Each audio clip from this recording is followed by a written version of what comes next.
forgiveness and moving forward, because we really are moving forward with our sessions. Monday is our last theory, where it's all about how do you take all of this information forward for yourself in terms of your own personal practice, how can you develop it, and so forth. So, mindfulness and forgiveness, number one, is not condoning bad behaviour or resuming toxic relationships. It always comes from an awareness that when people treat you a certain way, it's not personal, it's how that person sees themselves. So they're just projecting. And also part of the session will be looking at boundaries. So what do we mean by boundaries? In terms of psychology, we're talking about codependency patterns that we've developed from childhood. Codependency patterns is we can not be very good at putting boundaries down with difficult people, or people who have bad behaviour or are toxic, because as children we've always tended to seek validation and approval and get our sense of self through others. And if we haven't lived in an emotionally supportive environment where parents have got that same codependency pattern with their own parents, it's like a poem, isn't it? This be the verse. Then you will grow up in this kind of chaotic, emotionally sort of up and down environment. So boundaries, and no, is an expression of love. In psychology, they call it the mother wound, where we can't really set boundaries, and we have this issue of having a saviour behaviour, where we're always constantly trying to fix things and rescue people or control people, play the role of peacemaker and rescuer without putting ourselves first. So it all comes back to the caregiving stuff that we've talked about putting yourself first and looking after yourself, but also as well go back to the mindfulness and anger, because again, moving on and letting go, we're angry with people who probably don't recognise what they've done. Sometimes it can be intended or unintended, but moving on, and you're holding on to anger basically. You're holding on to your unmet need underneath your anger when it comes to forgiveness. Your anger of forgiveness is the unmet need of grief, of letting go. But we need to protect ourselves from those who've harmed us. And also understanding that the way that we harm and people harm us is caused again by that interdependent causality factors that have stretched through time. The way that people have been brought up, their childhoods, their history, their culture, they are a product. So we have to recognise that commonality of that everybody's imperfect, and we too have done horrible things to people. But this practice that we're going to do can be easily turned into a practice for yourself. So instead of doing it about another person, an event, you can do it about self-forgiveness for yourself. Because it's been found that self-compassion in mindfulness, people who practice self-compassion, who've done something that's caused upset, are more likely to apologise when they've done harm to other people. So when it comes to boundaries, because there will be a section of this practice where you will have to decide on what is your way to protect yourself from this happening again. So when we talk about boundaries, it's about being firm, no being an expression of love, and that the ego doesn't need to communicate and over-explain why you've put that boundary in place. And also, you don't have to put up with resume toxic relationships, family or friends, and you don't have to condone bad behaviour neither. it's nothing to do with them and their behaviour. It's all about us letting go so that we can move on and that we're not holding on to this anger. Like I said, remember we talked about the Buddha, the whole idea is, holding on to the hot coal, or drinking poison and expecting the other person to die. So you could return back to the anger meditation that we've done before. And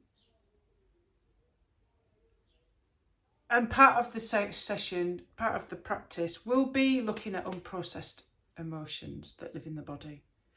If they are triggered by experiencing, yet again, a specific person, a specific event, which we're only going to pick as about a 3 out of 10, 1 being positive, 10 being negative, it would be not a good idea to pick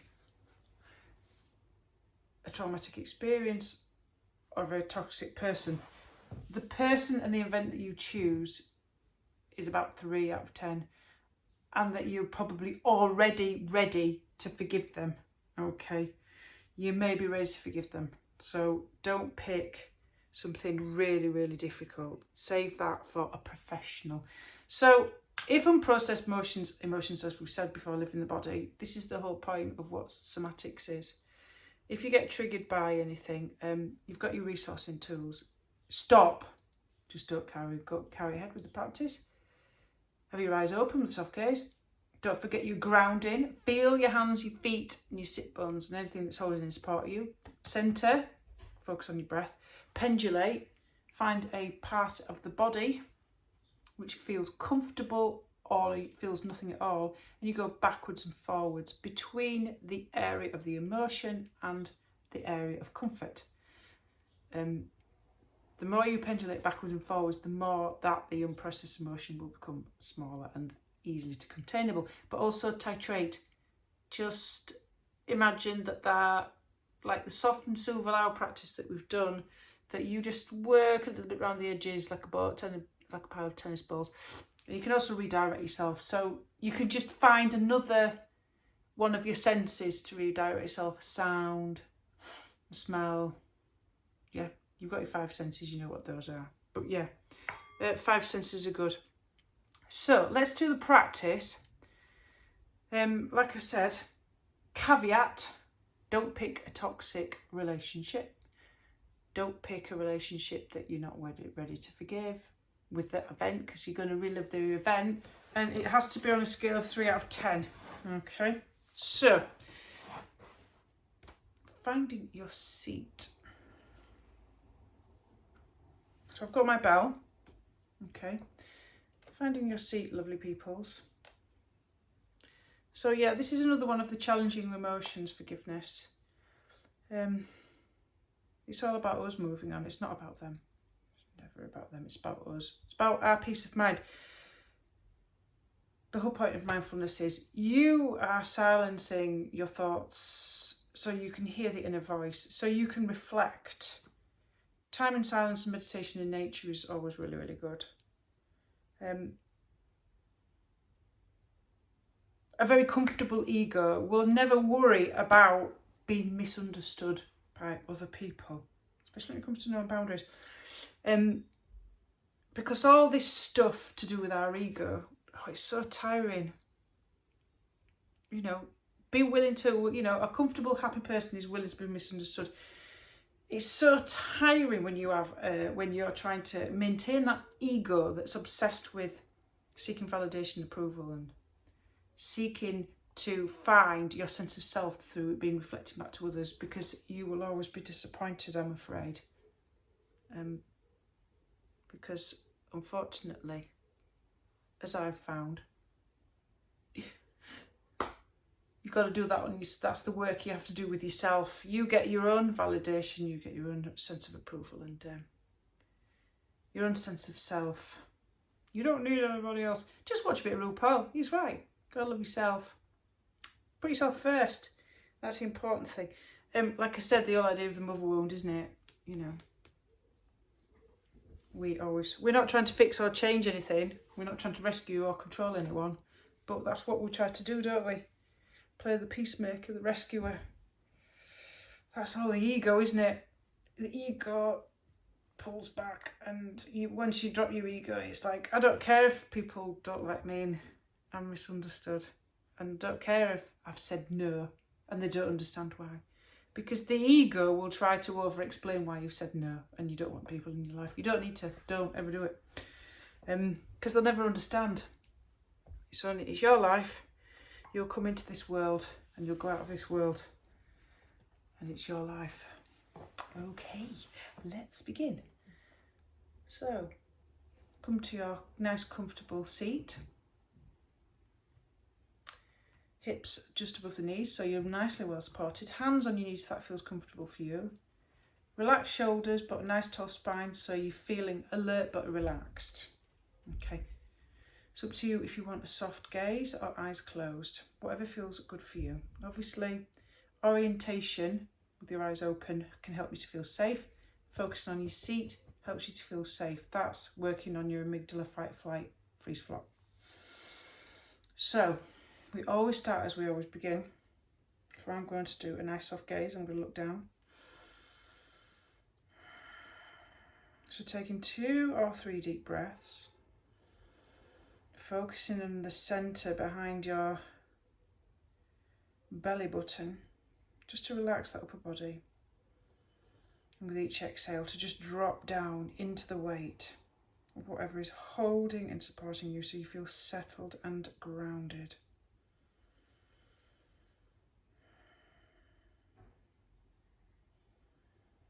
And as you do this exercise, always remember, try to open up and have room for whatever occurs. And if it feels difficult, stop immediately and redirect your attention into something nice. So, as you settle into your body, focus on the breath, focus on contact between your body and the floor, your hands on your knees.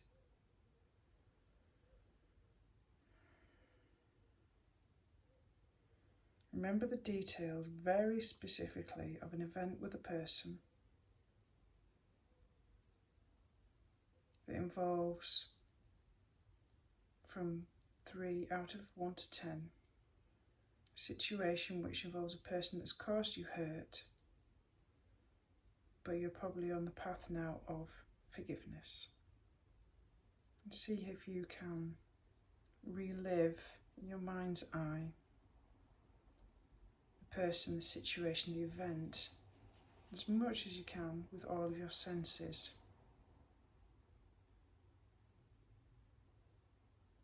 Take your time, just linger. If there's more than one, just pick one that you can feel comfortable with, that you can process without it becoming difficult or traumatic or emotionally hurtful. Not too much anyway.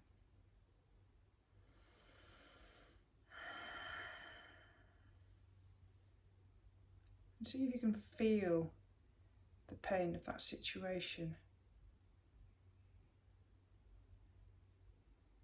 And just notice, just playing around with the edges. See if you can notice where you feel that emotion, wherever it lives inside of your body.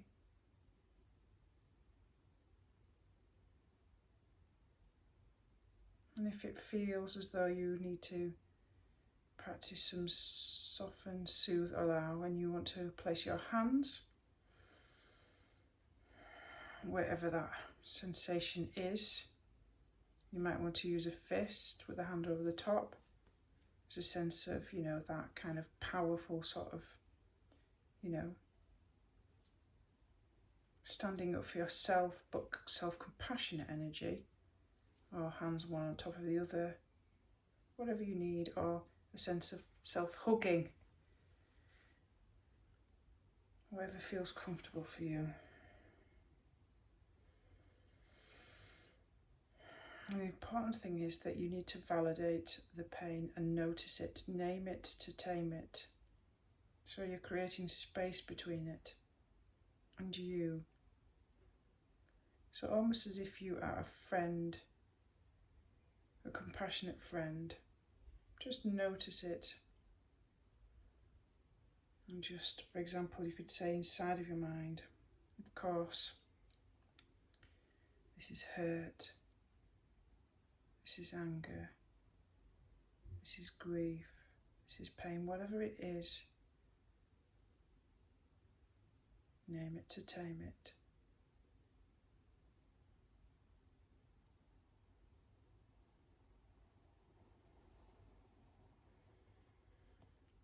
And now ask yourself the big question, are you ready to forgive the person? Can you find that space in your heart?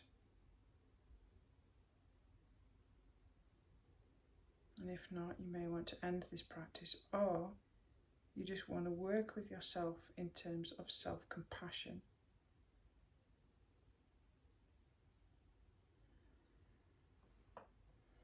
Allowing your hands to send loving kindness and warmth and affection to that part of the body where the emotion lives.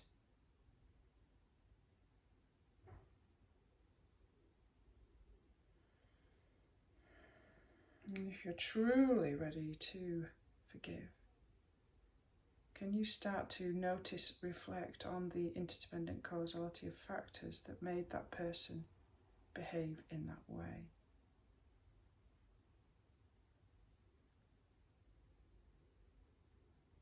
In terms of our common humanity, which is so important part of this practice that comes from Buddhism, we are all imperfect.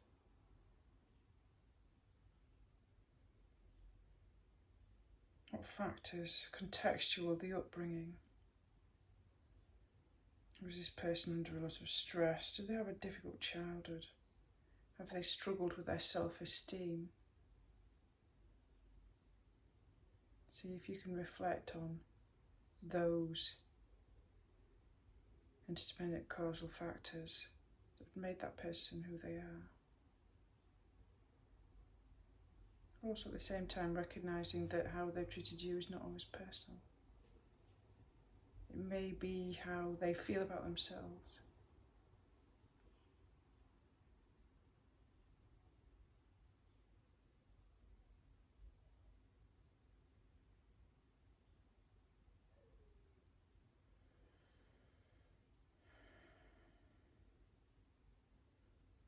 And in recognising common humanity, everybody on this planet always tries to do their best.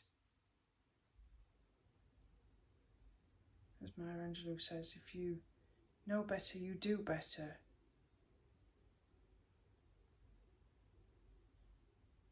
And everybody wants to be free of suffering. Everybody wants to be happy.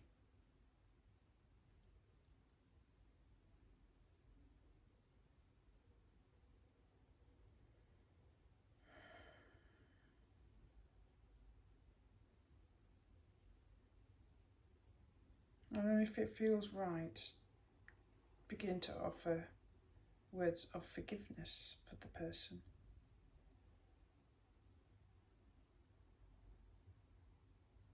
Just formulate a sentence and repeat it 2 or 3 times in your own words.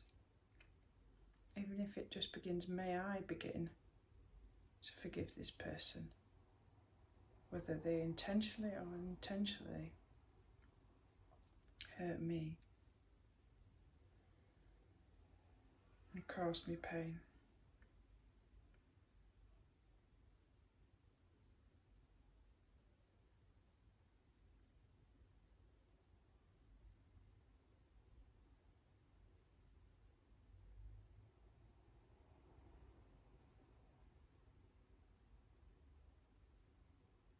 So intention's important.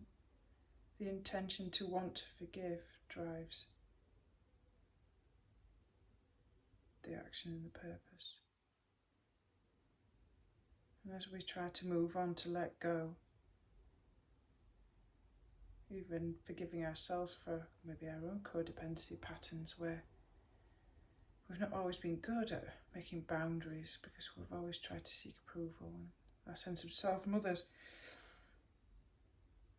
Are you ready to make a decision not to be hurt like this again? Not by this person or this particular action in particular, or at least to the best of your ability, in what way in future can you see yourself not to be hurt like this again?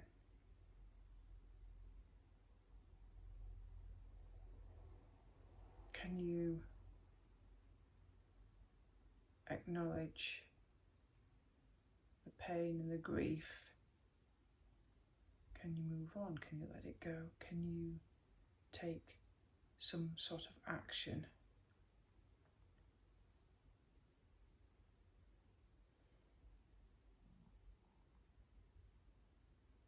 Or change maybe even the way that you look at the world when people do these sort of things.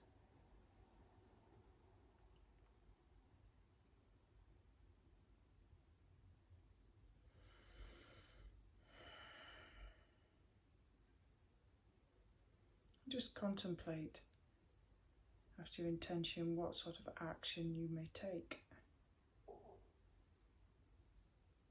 to let you move on, to not repeat it again.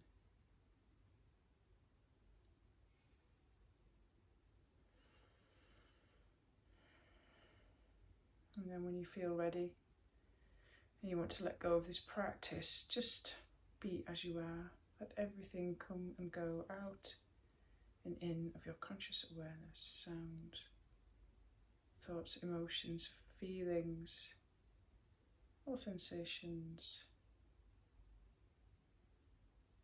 Just relaxed, open awareness.